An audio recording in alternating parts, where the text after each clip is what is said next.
This project shows you how to build a brass and copper effect steampunk style mask. I'm going to start with this mask which I bought from the internet.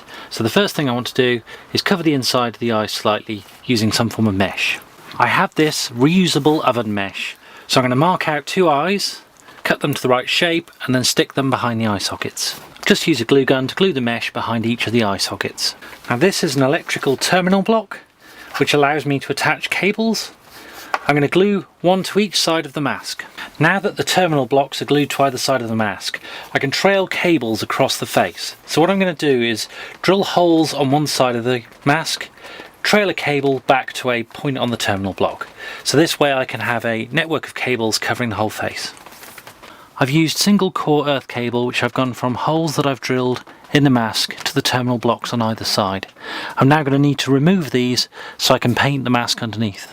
I've sprayed the mask a brass colour and the wires a copper colour, and I'm going to cover these with a brown wash to make them look weathered. I'm going to add a brown wash over the top of the brass. I've been asked a few times what a wash is. Essentially it's a very dilute paint that when you put it over the top will flow around and preferentially accumulate in the deeper points.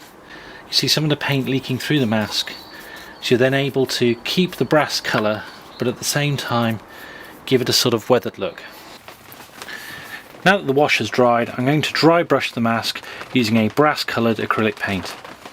I've concentrated the dry brushing on the high points, which makes them really stand out. The copper pipes are going to plug into all of these little holes. Before I put them in, I wanted to add a little bit of verdigris staining around some of these holes. It's much easier to do at this stage before the pipes are in. Where I've painted the verdigris, I've followed the contours of the mask to make it look as if it's a fluid.